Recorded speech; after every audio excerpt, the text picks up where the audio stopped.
And my name is Ned. And this is the Force Unlimited, yet another Star Wars Unlimited podcast. It's May 11th. Happy Mother's Day. We're recording on episode number 35. How was your Mother's Day, Ned? It was pretty good. We went on a 7-mile hike to see the United States' second largest yew tree. We may or may not have seen it. It was really difficult for us to tell what was the tallest yew tree in a group of yew trees. I suspect it was the one that was cut down that was right near the edge of the path because there wasn't a marker for it. But, Be an optimist, Ned. That wasn't the one that was cut down. There were other cooler. I mean, you saw it. You absolutely saw it. Yeah, no, 110%. I don't think that town in rural Oregon can handle losing its status as the second tallest yew tree in the United States' home. Yeah. How about yourself, Parker? Had a good Mother's Day. My children gave hand-painted ceramics to my wife, as is the custom. Probably many mothers across the country today. All right, we've got a beefy episode tonight, but first let's talk about the beefy match we just played. It was a real slobber knocker, if I can use the term. It was Gar-Saxon Yellow, piloted by Parker, against my Boba Gar-Saxon Yellow. Green. Gar-Saxon Green, I'm terribly sorry. Traitorous is in green, Ned. Traitorous is in green, and the collection Starhopper is in green, and OB is in green. All of those are green. I don't know why I thought yellow. I see Gar-Saxon, my brain goes yellow. But no, I'm playing him way more. I'm currently shopping. I'm finally off the Piet train. I'm sad. Sorry. Not gonna lie, I think tonight's episode is mostly up on Star Wars Unlimited and up on Fantasy Flight. But I will say, mid range is in bad shape right now, and I think like what do you count Quinlan as? Yeah, like non-kooky mid range, right? Okay. Like all the mid range right now is just early control, right? I hear you. Where you're not just committing slabs of beef to the board. What you want, right, Parker, is just like slabs of value beef thrown up. You want the Costco butcher shop. I just want good stuff.deck. I've been clear about that since before the game came out. Absolutely. So I've been shopping. Piet was good stuff.deck. It wasn't happening. I took Anakin to locals, and despite having the same shell as other blue-red hero decks that I have loved, like Han 2 and Rey, that is not the same deck. It does not play the same way. It's not really a mid-range deck. It is an aggro deck with one giant beat stick to close, and that's not my playstyle. So I'm on the Garth Green train. I'm late to that train, but that feels very much like a good stuff deck. Yeah, no, I mean, you got to play a lot of really good stuff. I didn't see like the top end, but I saw a lot of just like the solid value green stuff. This will shock you, but it's Vader and Maul. Oh God! Woo! Who could have suspected? Like coming out of left field on that one. Wow! I don't think I have the lines on that deck, but it felt very promising. 1-2 for me. But yes, no, I thought it was really close. Good. I think they were. I think my victory was a blowout. I mean absolutely. That was just and that was just game. But then the other two, I was just like, I ran out of gas, and I think the other I just didn't know the lines well enough. Yeah, that third match was I felt like if you had played slightly differently, that might have come out a little bit better. But it's really hard to fight on the board when I have a resolved Bosk and a handful of like cheap little events. Yeah, and I don't think I was running outside of power and OB, which are those are really good answers. Yeah, I don't have a lot of leader answers. There's some. I mean, confiscate, right? Like, but I just didn't quite have too many good answers that are not to deal with the leader, right? So like answering a 7-10 war juggernaut that. The Boba War Juggernaut was that was a nice way to close out a game. All right, let's talk about some numbers. You, Yes. Ned, have the Ned Math numbers, the big ones. That's how Oh. we're going to end the show. But we're actually going to start the show with my numbers, which are smaller. Ooh. I have numbers. We don't know if I have numbers, Ned, but we will find out if the prestige card has the 3 numbers on it. Oh, dang it! Oh my! You got. I don't think, Yeah. dear listener, I don't think this is Ned hamming it up. I generally we No, we no, don't no. put it on we don't put it on the to-do No, list. I forget every time. I just try and wipe it from my Black it memory. out. Yeah. Still no showcase. Another Rose Tico. Wow. If you were looking for your hyperspace Rose Ticos, you'd be, fine cards. Shiny cards. Not as many hyperspaces I would like, but Yeah. just a lot of shiny uncommons, I guess. That's fine. And for our, all right, gold leader. A perfectly fine, gorgeous prestige card. It's a beautiful card. TIE Bomber. There's some hyperspaces that Yeah. I'm currently playing Outer Rim Outlaws. That they were a fine card. Yeah. Getting it in hyperspace is just The Win More card. Yep. That's a card that I feel like has maybe a home somewhere, but not here. Rampart, is that the name of it? Yeah, Rampart. Yeah. It needed to be bigger. The payoff needed to be better. I mean, Yes. you can get 3/2 in space for 2 with no hoop. Yeah. This one health was. Oh, it was only 3/3. I thought it was 3/4 for some reason. No, it's just 3/3. Oh yeah, that's not worth jumping for. That's gorgeous. Yeah. You were running this tonight. I was. I was a little underwhelmed by it. I thought it would enable some better lines, but it was a little bit awkward. You weren't wide enough when you were playing it to make it do the things really you good. needed to do. Yeah, but I mean, Boba 4 yellow is not really a go wide deck. No, unfortunately. You, I think, had multiple turns there where there was nobody to ping to ready the resource. Yeah. She's just a really, really, really poor man's Boba Fett. Set 1 Boba Fett. Yep. So, my numbers tonight are the wordiness in JTL, which in Jump to Lightspeed, which I think came down exactly as we predicted when we were counting Twilight's wordiness. So throwing this up on the YouTube, but for our dear listeners who are driving to work or who are sitting in the office doing something mindless, just as a quick recap, the average went up. JTL sets the highest average. Yes. Ever so slightly, barely, at 15.7 words per card as an average. This is main deck only cards, so not including bases and leaders, because that just throws things off.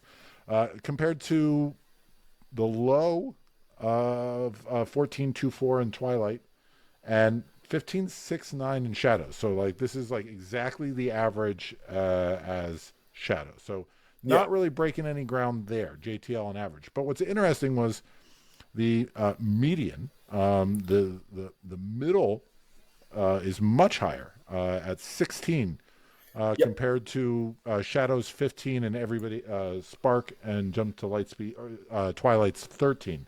So the middle of the curve, right? Yeah. Is the highest. And then the modal, I also think, is actually the second lowest. The most common number of words, word count in Jump to Lightspeed is 11, which is from the. I did not measure this. This is a first for the show. From Twilight's low of 8 and Shadow's high of 14. And I think this just goes to show exactly what we already kind of suspected when we were a third the way into JTL previews, is that piloting adds words without adding complexity. Yep.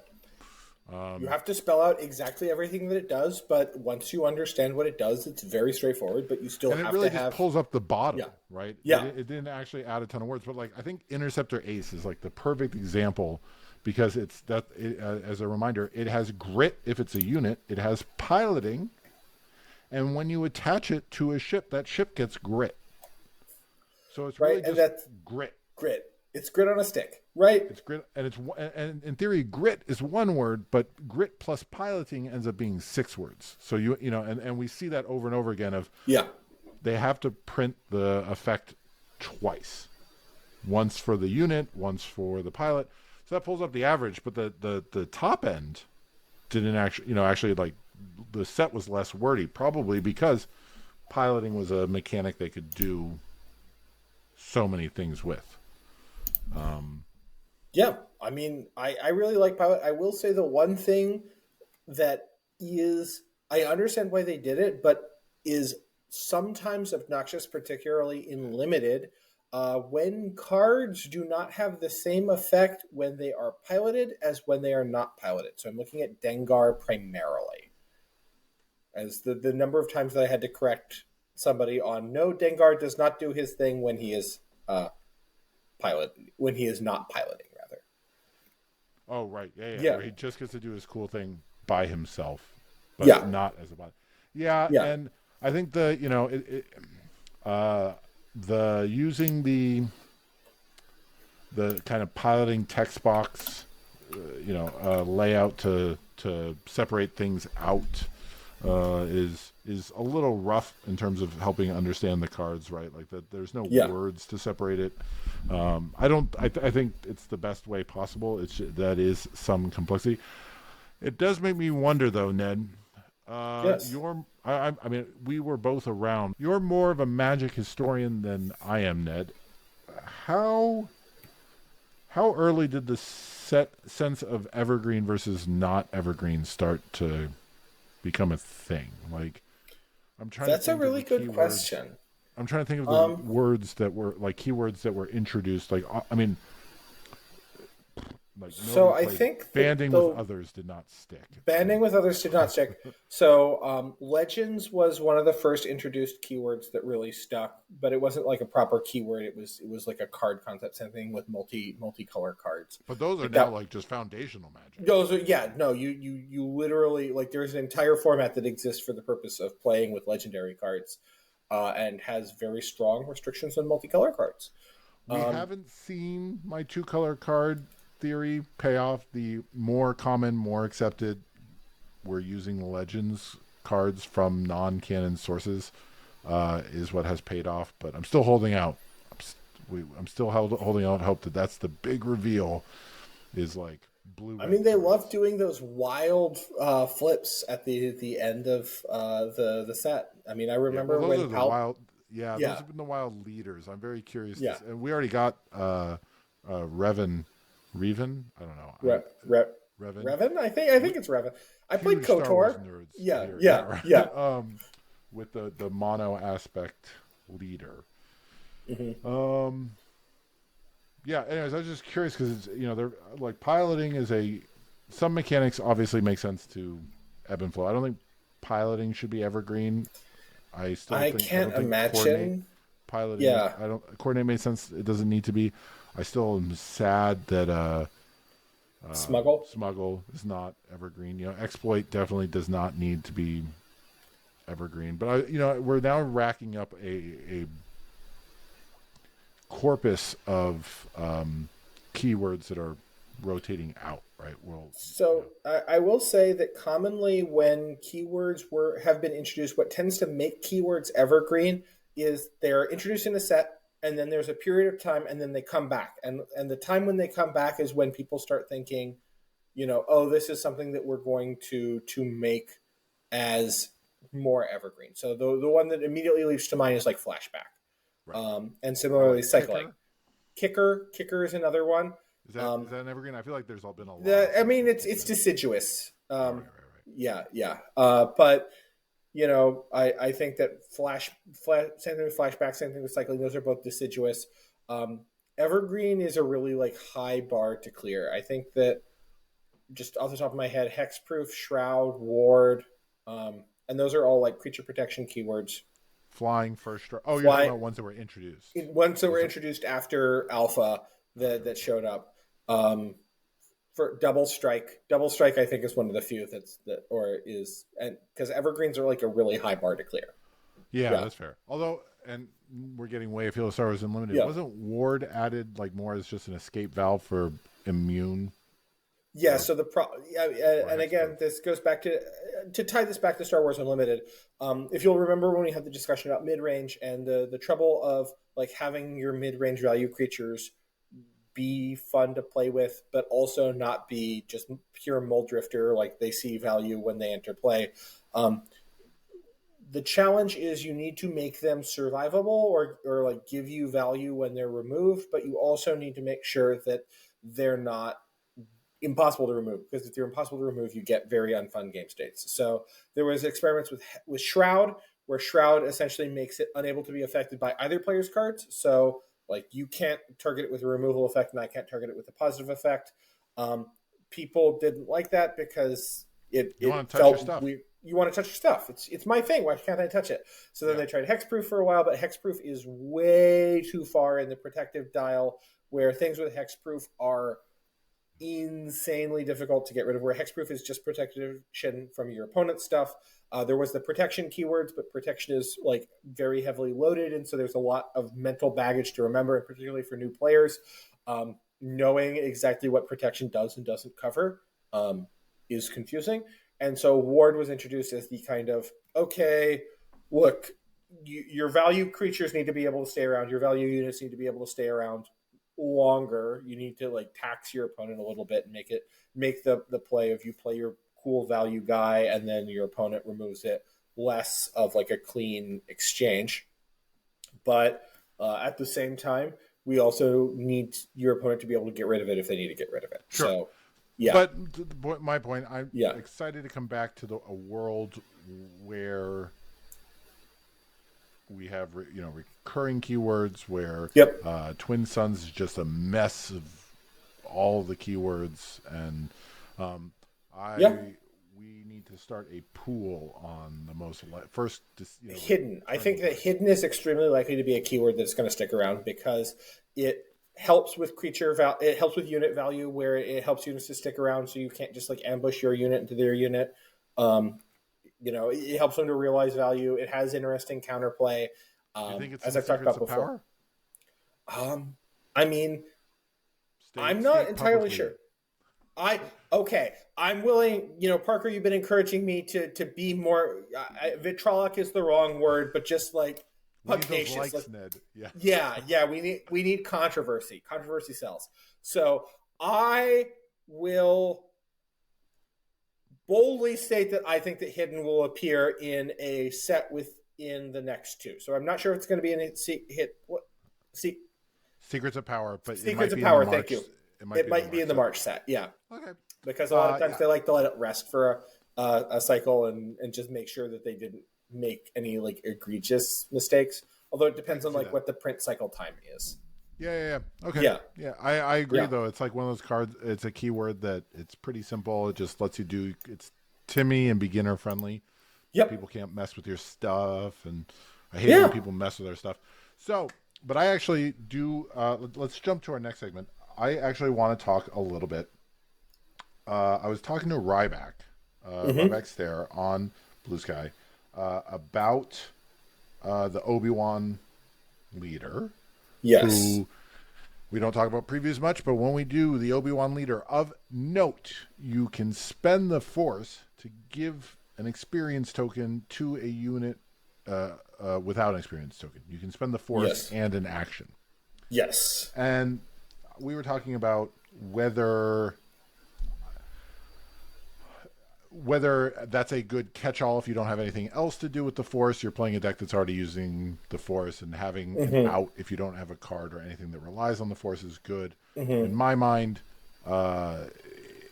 if this goes back to our comments, Ned, about your mentorship, that playing a mid card to back up another mid card, it just means you have two mid cards for your combo. Yeah, no. You could combo two good cards. And so, why are you spending the Force? If your deck cares about the Force, then you're probably playing cards that care about the Force, and then you don't want to be spending it to just get like arguably a worse Tarkin. right? Like your deck really I mean, can. it doesn't cost a resource. You can make an argument. It really depends, but yeah, no, It doesn't yeah, cost a resource, but you can't stack it. It's just this kind of like yes, weirdly flat +1. You can't just build up yeah. some glorious Jedi with a million +1s. That Like once does they seem get a the first, little weird. Yeah, once they I get that, mean, and I'm assuming we'll see some blue sky post from Tyler about, well, we tried it with the Infinite and it was busted in this way, and so yeah, well, sure, I'm sure that but it was. Also, I think that Tarkin is a feel bad for a lot of new players. Where when you first encounter Tarkin, until you can internalize the message, don't let him put the experience tokens on a unit. Just kill it. right, Yeah, kill it with as fire. soon as you have the opportunity to kill something, you must kill it because otherwise you will stop being able to kill it very Right. rapidly. Then you just end up with this, Yeah, phantom that's just huge. Um, or lurking, not phantom. Yeah, no, yeah, lurking TIE yeah. phantom. Lurking Tie Phantom. Yeah, So it started me thinking though about the Force, yes, and the Force is this. It's technically a token that sits on a yes, base, but yeah. it's not. I mean, it's a token that sits on your base in as much as that's currently what the rules best encapsulate. It's got to live somewhere, right? It's Like got to live somewhere, but it's a yeah, binary state, right? yes, And I was looking into it. So think Monarch in Magic, yep, Initiative in Magic are states that only affect one player. Day yes. Night were a mechanic that can affects both players. None of That's those, correct. interestingly enough, have to be tracked. It's a truth that exists above the game, and I kind of feel like the Force is with me. True to the Force is similar. Like it's nice to have a token to track because Yep. it's spendable as a resource. But I started thinking that feels like whereas almost everything else that we have seen so far in Hmm. Star Wars Unlimited feels kind of like a natural progression of the mechanics that we've seen so far. Especially, I mean, Yep. exploit, coordinate, piloting, indirect damage, all of those things seem very obvious. I mean, Yes. not to be dismissive, but it's just that's a natural kind of thing you'd be like, oh, I've got units right. I think fundamentally the idea is that this is something that is not related to a unit. It is a state that exists and it needs to exist somewhere, and so it exists on your base. But it doesn't exist in either arena. It doesn't like in any way directly relate to a unit, and that's interesting ground. I think that um, if we're talking about like TCGs and CCGs, Magic's had it for a real long time with the idea of enchantments, where they exist. They're on the battlefield, and artifacts. They're on the battlefield, but they're not creatures. They kind of are just sitting there. But other TCGs just don't touch that space at all. And I think for very good reason is because you want the focus, you want your game always to be pulling back towards what the core mechanic is, and the core mechanic in most TCGs is dudes turning sideways for a right. value of dude. Yeah, That's you actually, yeah, man. I have like 5 things I want to follow up on that, but I think yeah. that's an excellent point. That it's good game design that makes me sad. Yes, Is not having enchantment artifacts in Star Wars Unlimited. There is because every card that you play can be interacted with by the opponent. Like yes, I cannot. My stuff is always touchable. People can come yep, over and mess with it. Like the yep. cheese just keeps moving, makes Hmm. me angry, and I think it leads to better games. Yes, But it runs counter to how I play, which is absolutely with white green enchantments. That you just know, pillow fort it up, baby. Yeah, yeah, right. yeah. Exactly, that's a great way to describe it. Just leave me alone. I'm going to turtle over here. I'll let you know when I'm ready to play the game, and I will play the game when I'm ready to win. Which is, For people who played StarCraft back in the day, it's the old 8 minute no rush rules of big game hunters. yeah, Yeah, exactly. Yes, yeah, that's exactly. I just wanted to be left alone. Total and ice by total yeah, annihilation, right? You yeah, just like build this monster amount of units, and then you just right click on your opponent's base and you see if you built enough. Like yeah, that's the game.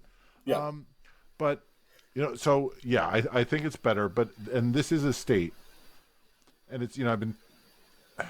It keeps me. It's different, but it keeps making me think of like both enchant worlds, Yes, which are an old Magic thing. I don't think those haven't come back, right? those have I not assume. come back yet. There's was a bunch of like tracking reasons, and I think the other thing that you're about to break up is partially why the Netrunner currents. Netrunner currents. So Yes, and so for those who don't know, who are either haven't played Magic for more than 20 years, or who haven't played Netrunner, enchant worlds were a magic. So back when not all enchantments, because all enchantments are now just enchantments, and then you There have are like a hyphen enchantments. aura if it goes on a Yes, that's thing. correct. So So for a while there was an idea of like local enchantments versus global enchantments, where right. a local enchantment was So enchant creature was sure. the card that went on the enchantment that went on the creature, and Yep. Anyways, the point being is they had a thing called enchant world, which was Yes. essentially just a global enchantment, but the special rule was there could only be one. Yes. And so the way to destroy one, you could destroy it the way you could destroy any enchantment, which at Hmm. the time there wasn't quite as much enchantment hate as there is now. But Sure. the other way was by playing your own enchant world. Yes. Similarly, currents in Netrunner were a card that there were no enchantments per se, but they were an event that would Hmm. then just persist until another current was played. Or, Um, and I think that or this was something that made currents really interesting, is that they would also go away if you score. right, so Yeah. they and because Netrunner was played till 7 instead of Yeah. 20. Yes. You might score 3 of 7 points in one turn. You might get half Yeah. of what you need to win in one turn. That's a common occurrence. Yes. So the swing of it is here for this epoch of the game, and then we move on. So it kind of goes to my head there, and the reason why I keep coming back to those, even though they're substantially different, Yeah. is that the Force is simultaneously a state for Hmm. players and a resource, which is Yes. not something that I think we've seen a ton of. You have the Force is with you, meaning you have a Yes. Force token, and we have cards that key off of that, right? Like the new Yes. Plo Koon has grit if the Force is with you. You don't need to do anything to make It Plo doesn't Koon spend good. it. It just It checks doesn't for the spend state. it. Yeah. But then you have other cards that use the Force. You spend it, it does the thing.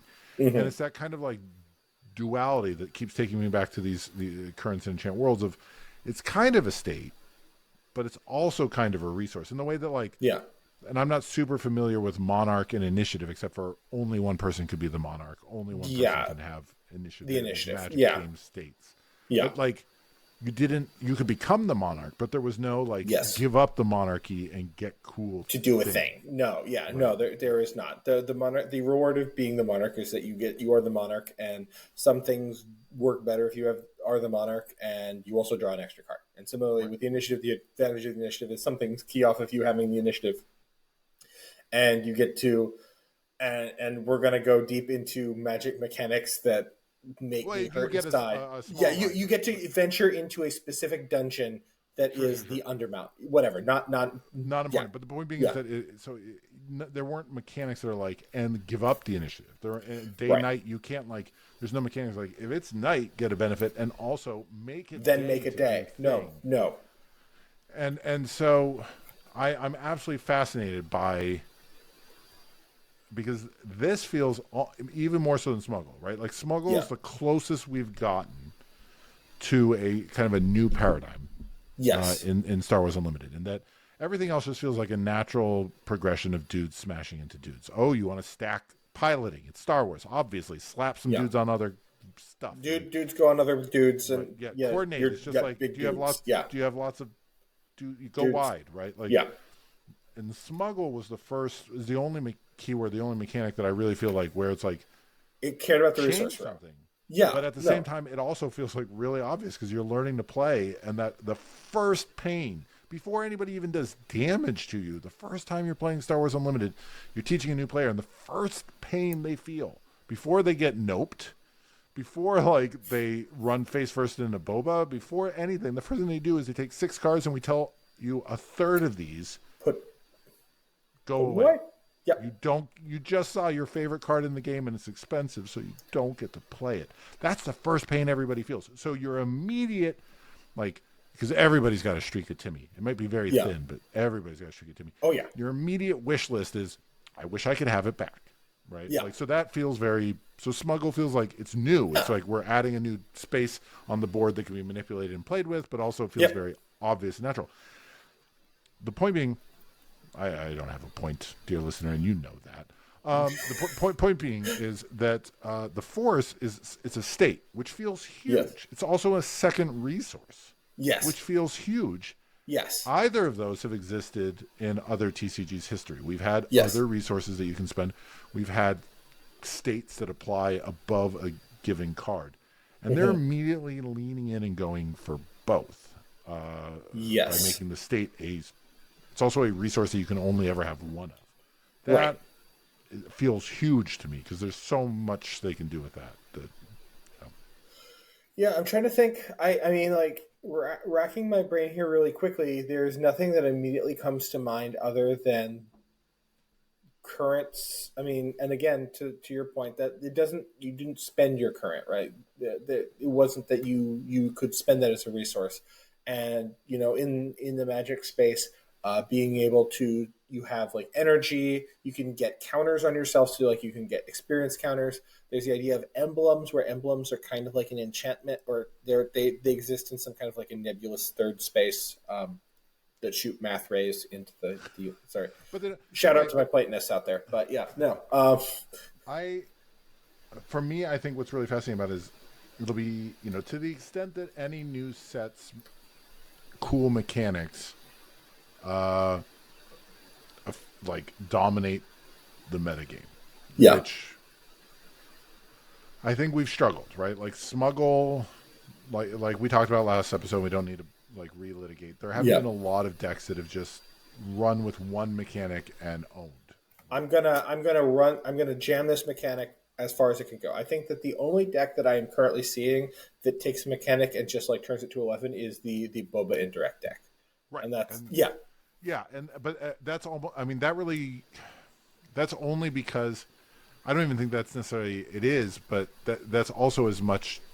It's And just cards that deal damage is good, right? Like, yeah. Yeah. it's a distinction without a difference, but it's in the same way that like that's saying that like it's the same way like people play Cad Bane decks, right? Like Yeah. there are enough good cards that deal non-combat damage That dealing then one you get to extra get your Boba non-combat right, damage. Yeah. right? Yeah. Like there are enough good underworld cards that Boba is good, but anyway. Yeah. To the extent that it's even possible for force decks to truly dominate the meta, right? Like, I think there's a reasonable chance we're seeing like you see again the new Plo Koon, right? Like it's Yeah. and two hit points for the new bases for the new rare bases is so. That seems pretty. Or I no, those mean, are the common bases. Sorry, like the yeah. common bases are just. I mean, like that seems like a real low cost, and but the real cost is the deck building cost, right? Like, is force units, and it's been very clear that they value the force keyword non-trivially. Right. Well, Right. we're also getting like garbage force units now, which Yeah. we have. I mean, like we've had maybe ones that weren't great in the meta, but there were the number of like 2-cost force units was Shout low. out to my what are the 2-cost blue 2/2 that The Wills. Guardians of the The Wills, Guardians yes. of the Wills, and like that's why Grogu was like such a big deal. It's like there's Yeah. these riders on a 2-cost unit that also has force. You're like, what? Like that's great because I Yeah. can do my Yeah. force throw on turn 2. Blah blah blah blah blah. Yeah. Yeah.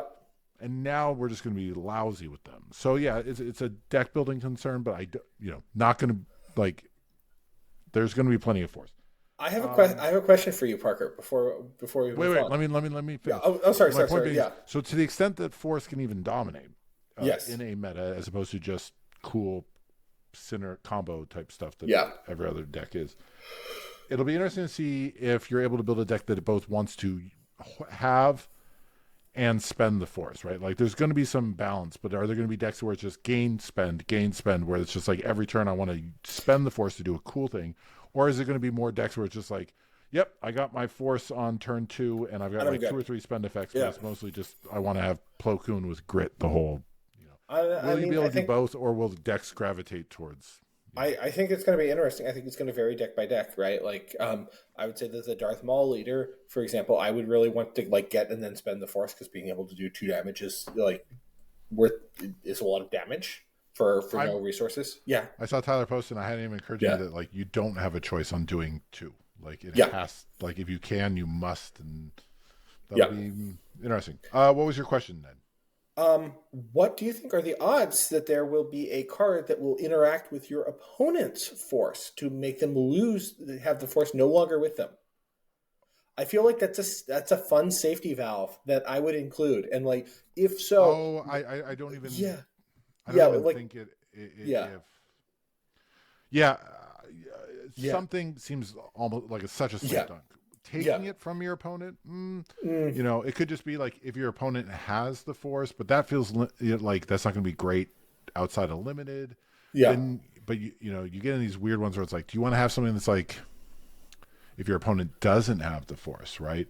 Where like, okay, so now the card's really iffy and limited, but like in Yeah. Premiere, where you're gonna have 6 sets, only one of which is really into the force, like Yeah, they're not playing a force deck. You can really get it. Like you want to have those silver bullet cards. yeah, I think well, that, yeah, I yeah, mean, that was the thing in Netrunner with Currents is that yeah, you really, I mean, and this was much further along than Enchant Worlds. People would, yeah. one of the complaints was people had to run because they weren't You targetable. had to So run the only currents to stop your opponent's currents, right? Yeah, you and you're running these mediocre cards that are then mediocre if the other opponent, if your opponent doesn't have Currents.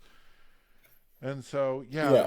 I mean, it's a weird place where on the one hand it seems like so obvious, right? It's a state that your opponent exists in. Yeah.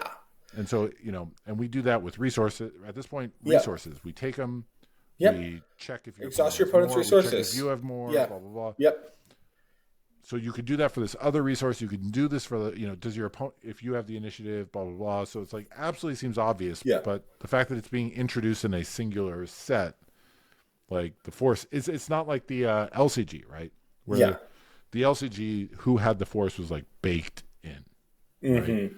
And so cards could, we don't have that now. By the time we get to next March, how many decks are you going to be running that care about the force? You All could, of them. Every deck is going to be running three well, copies of things that make the force, and then three copies of Curious Flock, because like the Porg force synergy is going to be just off the charts. it's a lot of Yeah. poor, yeah. No, I can absolutely, it's one of those things where it's like, it's very easy to say, I care about this. Yeah. Playing a card in your deck that says this is good or bad, depending on how my opponent cares about this, it feels like very, very high risk, low payoff for. I mean that is a sideboard card. You have your sideboard cards for a reason. This is Ned speaking. Maybe this isn't helpful for the long term health of the game, but I want sideboard hosers, right? Like the fact that confiscate exists is great. I love it. I love confiscate existing.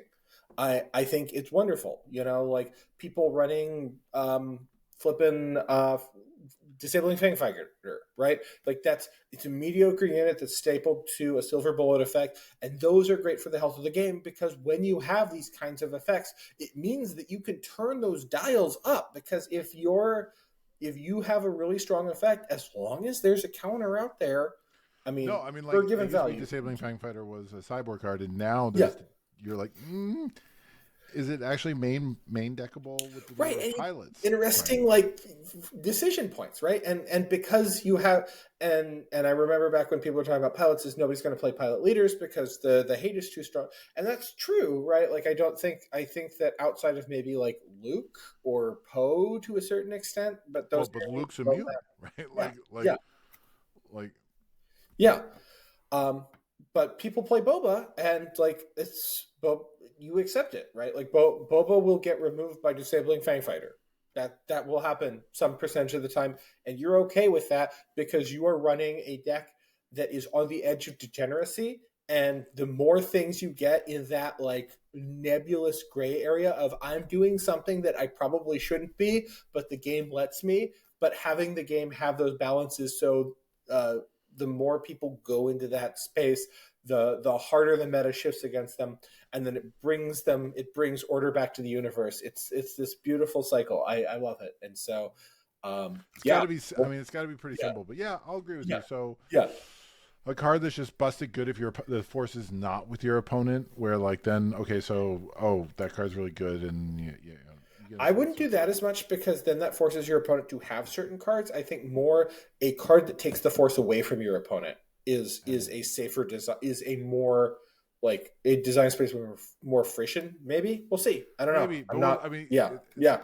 the force It's is spoiler season, real easy to get, baby. right? Like the Yeah, force is real easy to get. So, all right, let's talk about like the thing we have the built our house on, which is Boy, Nedmath, and yes. I feel like I have learned enough actual math to say that it seems to me like Nedmath took a turn with jump to lightspeed.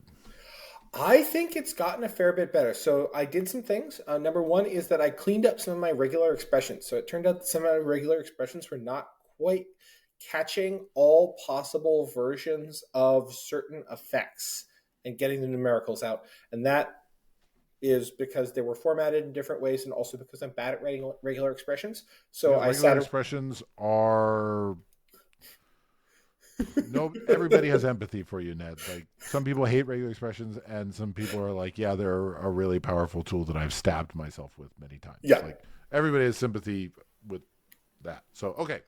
So I've cleaned up my regular expressions. Number one. Number two is up until now I've been handling an idea called invisible power and invisible hit points. And the idea behind invisible power and invisible hit points is that some units have more power than their stat line suggests. Some units have more hit points than their stat line suggests. I think the easiest example of this is 97th Legion. 97th Legion is a unit that is a printed 0/0. And if you don't use invisible power and invisible hit points, it looks terrible. And it's not a great card, but it's also but it's not better than 0/0 vanilla. yeah, it's not a 7-cost 0/0, right? So when we moved into Twilight, I kind of piggybacked off of that and I treated droids and clones as more stats, right? Like they were adding additional stats on top of existing cards because that's kind of what they were doing, right? Like, what is the difference between an experience token and a droid? And experimentally, it turns out a lot. I think that is Which really is weird interesting. because an experience token requires something to exist, whereas a droid can just exist. Right. But if you treat them as the same thing, then the math has to value everything in a similar fashion, right? Which is not true. Which is These are not not true. the same thing. Right. It's You not also valued can't exactly. you can't stack your droids. I can't Right. attack with a 12/12 droid. Right. Okay. No, and you get these like there's interesting kind of frisson there going on. To take a tiny step back, just as a reminder, what I'm doing is I'm running a linear regression. I'm trying to take all the units and I'm trying to, in this particular case, up until now, I've been trying to predict the cost, the power, the total stats, adjusted total stats is the metric that I was using off of the cost. And with the adaptations that I'm making today and with some additional stuff, I'm working the reverse side because it turns out that problem works out to be a little bit better. Like the results get a little bit better if I, instead of trying to predict total stats from cost, instead I'm trying to predict cost from stats. So I'm handling, because we now have these new tokens, because we now have droids and X-Wings and TIEs and this and that, it turns out that now there are enough cases of token making that it is worth it for me to treat them as their own entity rather than just sort of wrapping them inside of the overall hub of invisible stats. Similarly, we also need to, we have enough ramping units that I can add ramps as a thing where if it ramps for you, then it gets a 1 there. And if it ramps for your opponent, it gets a -1 there. Does Wrecker have that math? Wrecker does have that math. Wrecker -1 ramps you. Right. Okay. Yeah. Okay. So it's any permanent gain of resource. Any permanent gain of resource. I assume you're not factoring in that like SLT comes in ready versus. I do not factor that. There's not enough examples one way or the other to be able to do that. But we have enough ramp now that we can, and deramp that we can just say. Ramps is a keyword, and ramps turns out to be very significant. Unsurprisingly. Well, on the good news is it finally like fixes SLT, right? Which it does fix SLT. Yeah, a known good card was that not being well captured by Nedmath since day one, and yet now we can. Other adjustments that I'm making, I've been tracking invisible damage and invisible draw. Invisible damage and invisible draw are this idea that units deal damage when they come into play, units draw cards when they come into play. sometimes the draw is delayed. So, for example, Yoda I count as a full invisible draw because the likelihood that Yoda is going to get removed is high. Whereas some other units that draw you a card after like a thing happens or you jump through hoops, I value that at like less than a draw. And similarly, discard for your opponent, I value as a draw because I'm primarily treating this from a premier perspective. So like Ashoka is plus as 1 point of invisible draw, the new Ashoka, not the old Ashoka, Right. because it discards a card from your opponent's hand. How many draw do you value Krell at? Krell, I think I value at a quarter of a draw. Yeah, so does the rest of the world. Yeah. Okay. Interestingly enough, it's Avenger. What's the new blue capital ship? The new Finalizer. Finalizer. No, sorry, Annihilator. Annihilator. Thank you. Annihilator. I did some math and I value it at 1/8 of a draw. Because the odds of your opponent having a card in hand, because it will remove cards from hand if they have it in hand. So if you remove a card from your opponent's hand, what are the odds that they have it in hand? I did some very quick. I assume that you're removing a card that's a 3 of. I value. So yeah. Again, this goes back without belaboring it that Ned zhuzhes. There's zhuzhing going on. And Ned's explaining some of the zhuzhing. And if you have objections to some of the zhuzhing, they can be noted in the comments. In my GitHub. Yeah, open an issue. Do not get in the comments here. Open an issue in the GitHub. 110%. So last thing. We learned. Oh, yeah. Last thing. Yeah, sorry. One last thing. In terms of invisible damage, I'm also counting invisible damage things that remove. So, for example, Devastating Gunship, Dooku 1, where he removes something with 4 or less. Those I count as dealing 2 damage.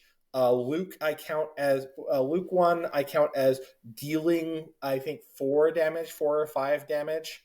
Okay, right. And since you're only dealing, right. We don't have to worry about vanquish or anything or takedown because I don't have to worry about any of those. Avenger, and Annihilator, I both count as like dealing 6 damage because I'm assuming that you're removing about 6 hit points worth of units. It seems to work pretty well. However, I did have to break out indirect. If you include indirect in as just deals damage, it doesn't work because it's valued at sub. And this is even when I value an indirect at like I initially valued indirect at like 1/2 point of damage. So like if something dealt 2 indirect. So you're saying you have to value indirect as its own thing. Indirect is its own thing. Okay. So with all those results, we have a bunch of coefficients. And if I, after doing some cuts, we have some statistically significant coefficients and we get some interesting results. There's a big table that I assume YouTube Parker will put up for people to read, but I'm just going to kind of go through the highlights here. So first off, we have our constant term. The constant term is saying, how much would a theoretical 0/0 cost? And the answer is a theoretical 0/0 would cost negative half a resource. But we know it costs 7, Ned. So you're already wrong. Wrong. Yeah. So wait. So it costs negative half a resource. A resource for 0/0. So you're saying. Yeah. Oh, right, because we already know that there's a 0/1/1. The Porg now proves that just existing gets you something.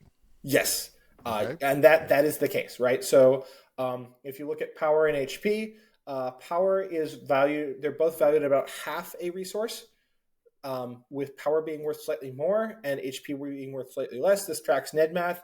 Again, the adjustments I had been using 6/5. That doesn't quite exactly line up, but it's close. Something else that I'll note is that all of these are statistically significant except for one, where I'm using the threshold for statistical significance as P greater than T of 0.1 or less. So that is there's a less than 10% chance of zero crossing, where zero crossing I'm treating as the model being unsure.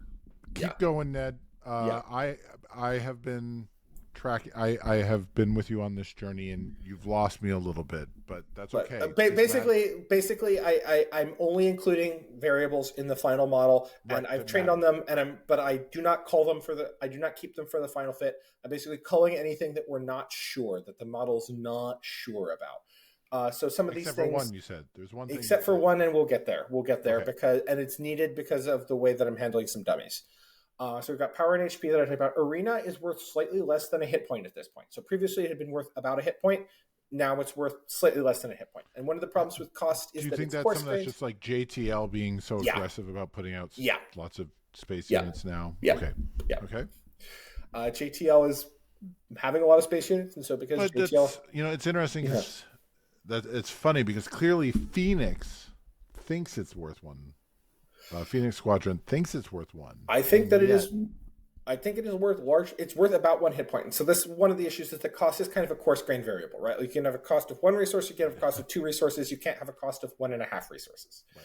So your So as coarse long as it's graining is worth going one to fall. point eight resources, that's basically but two Yeah, or whatever, but not right. So, okay. But and I think that empirically, just from a not empirically, but from a game design, from a theoretical standpoint rather than an empirical standpoint, if you have two arenas, the arena that is less frequented is you are going to have to pay a premium for that. But now that space is more frequented, then your premium for going there is less because you're not dodging as much, right?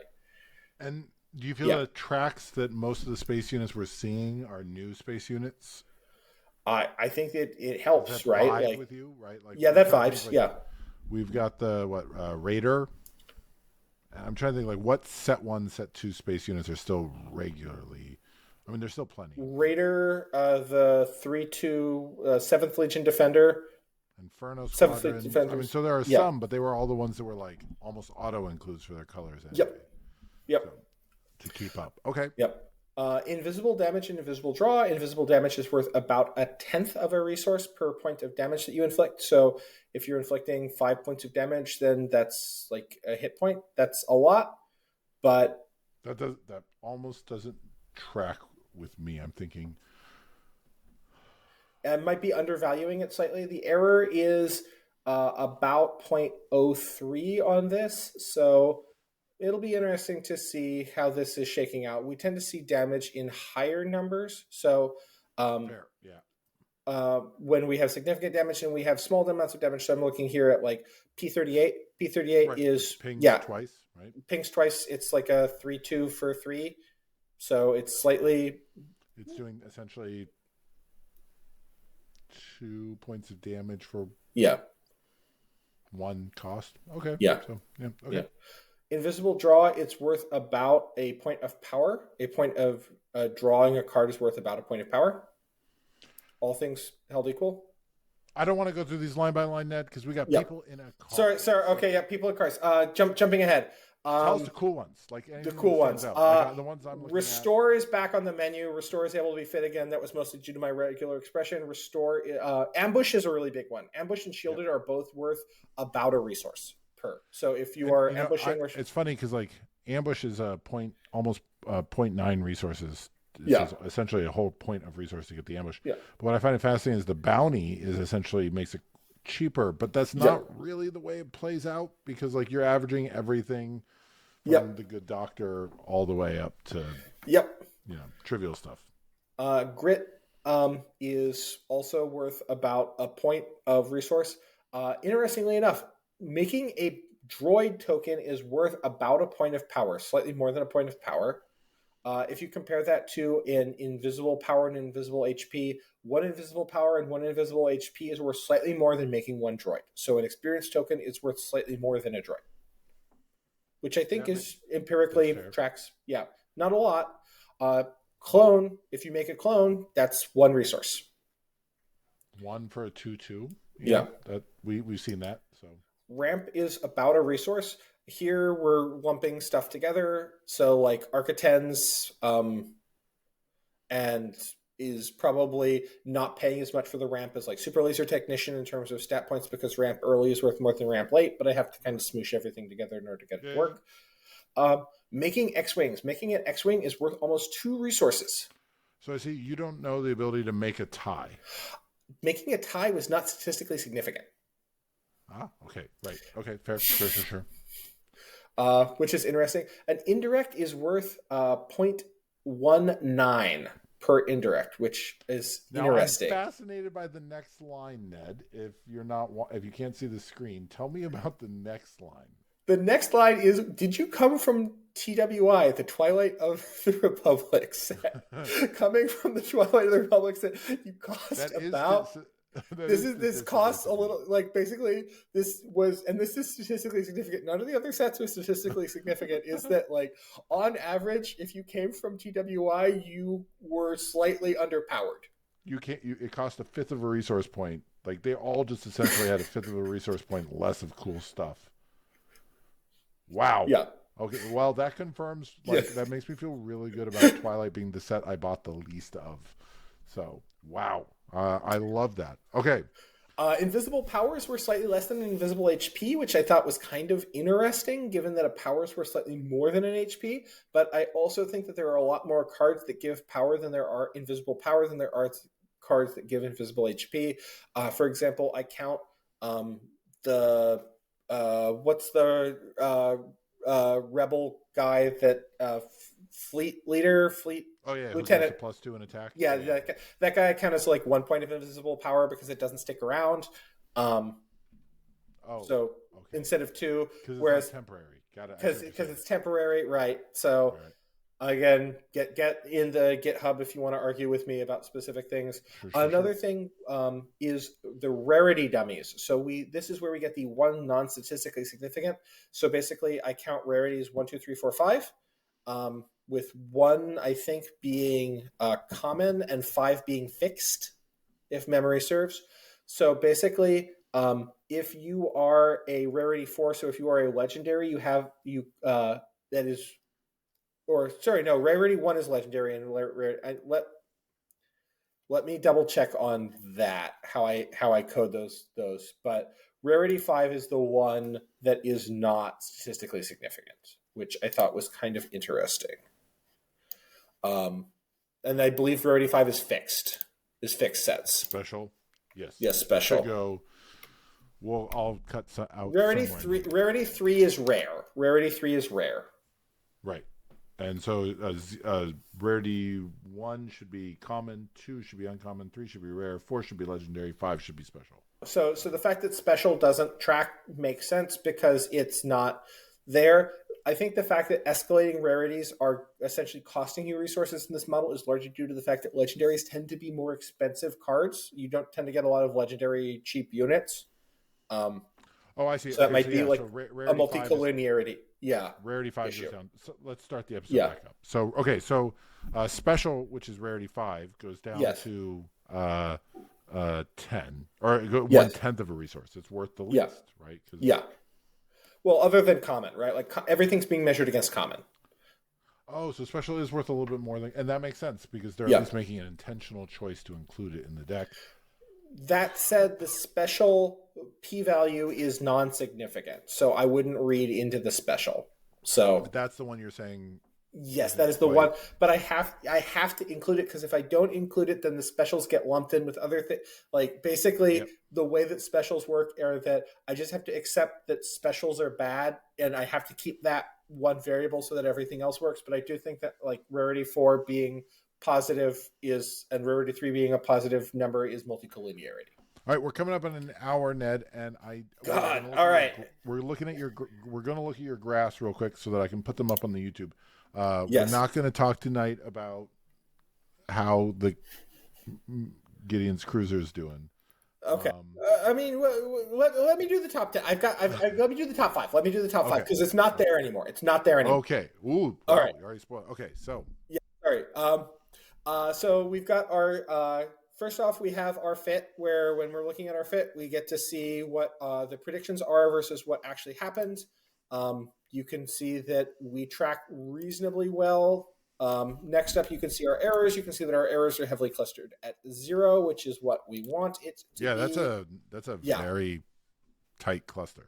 Thank you. Yeah, no. Well, we're also predicting resources, so like you don't have a lot of room for error, right? Missing by resource is pretty significant, right? Like resources are very previous clusters we were looking at were predicting adjusted stat points, and you could get there's more granularity there. There's more granularity in adjusted stat points, which is why I went that way. But I found that I got a better fit going this way. Sure, So sure. this Yeah, is yeah. the way.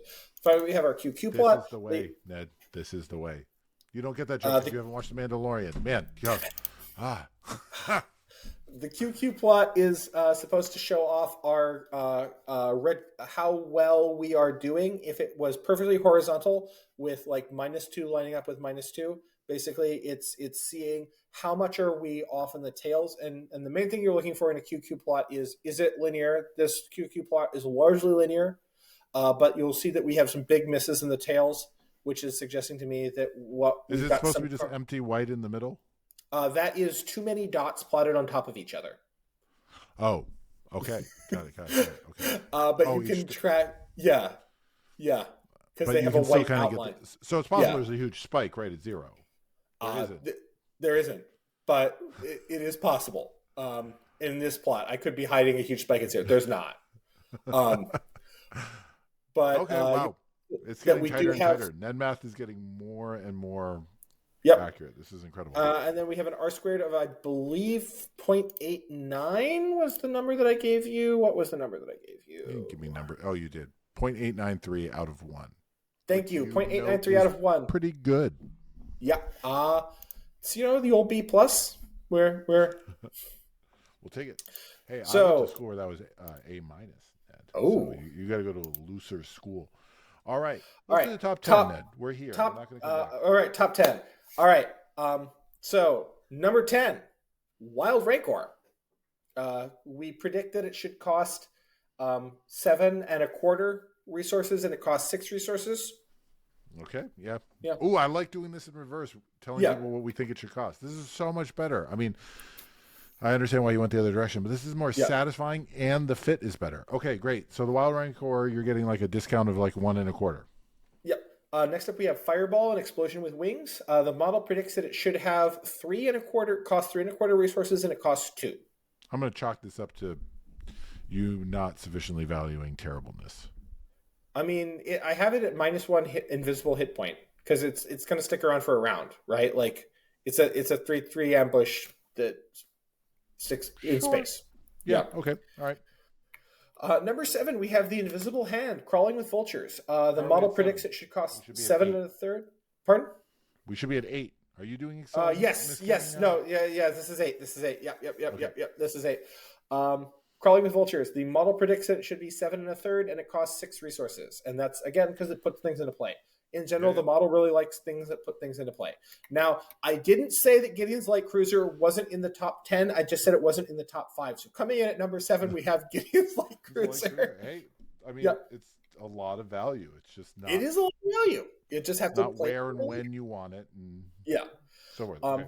An important note here is that I, in general, value cards at reasonably optimal circumstances. So if you're playing Gideon's Light Cruiser, I'm assuming that you're playing Moff Gideon, right? Like if you're, yeah, nobody else is right. Yeah. No, but like if you're playing the Emperor's Royal Guards, I'm treating you as if you're playing the Emperor. Right. Okay. Okay. So Gideon's Light Cruiser, the model expects it to be worth 9.25, and it is only costs 8, so you're getting a discount of 1.25 resource off that. Number 7 is the Architens Assault Cruiser. So this is where we talk about like ramp early not being worth as much as ramp late. So the model predicts it's slightly over like 9.4 resources, and it comes in at 8 resources. Are you costing the Architens at ramp 1? Yes, I'm costing the Architens at ramp 1. That has not been my experience in P. Because tokens, you can ramp tokens. It's one of the just choose through ties. All right, what's up? What's up next? Number 7 is this is number 5 is we're in the top 5. Home, Sweet. Home 1 Alliance flagship. The model says it should be worth 9.42, and it is worth 8. Again, I'm valuing it at putting like 2 worth of stats in play, and then having like several points of restore. So we're up to 1.42 discount. Okay, we're getting there. Number 4 is a card that I am sick of seeing personally, and that is Darth Vader commanding the First Legion. The model predicts it at 8 and 8.6 resources, and it is 7 resources. Yeah, because it's putting like 3 worth of stats in play, and as an ambush, and It's where you want it. Yeah, no, he's Yeah. great, and I appreciate that he is now not second to the light cruiser. So Yeah. Number three, Devastator Inescapable. Is model predicting it at 11.6, and it is costing only 10. So I'm valuing it at, I think, like 10 points of invisible damage. I think that a lot of that gets wasted. So that might be that something might be part of it. That yeah, very rarely are you doing 10 with. Also, so I've played a yeah, lot of Devastator. You're very rarely doing 10, but it's there when you need it. yeah.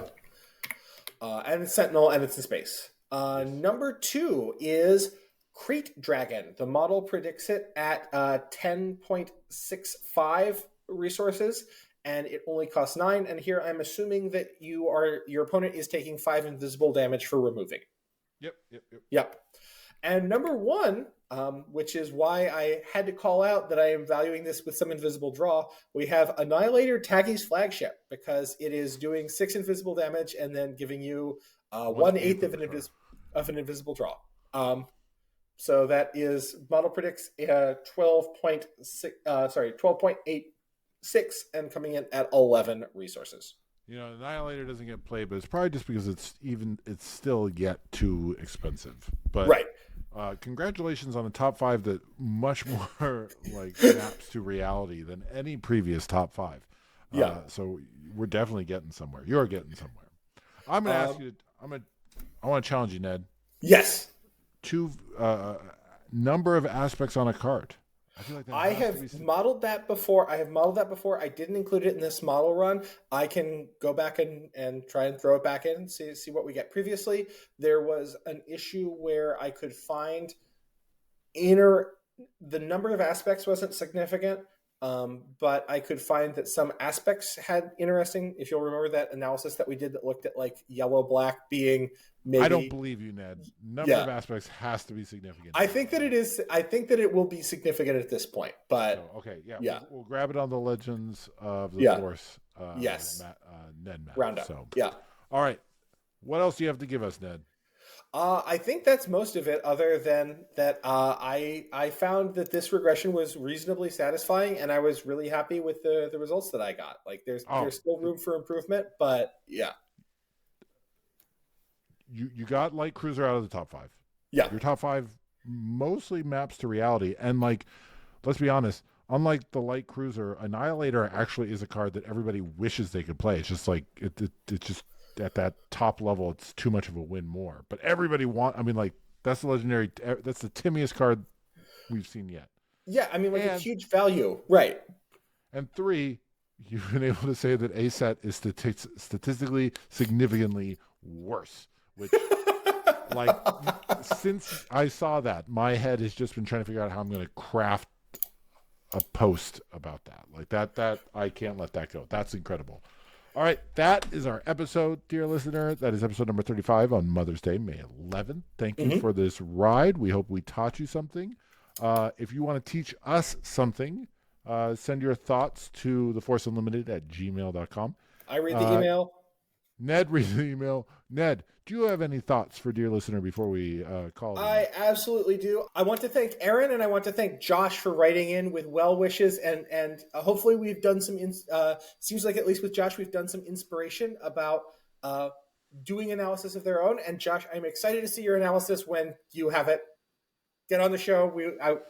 We need more math like that. Yeah. We're going to build a cadre of people who aren't necessarily good, but we're going to build the biggest pile of mildly interesting, right? Like yes. We're going to crack mildly interesting open like Gorman, and the mildly interesting substrate in the center is going to be ours. All right. We will see you in a few weeks. Adios.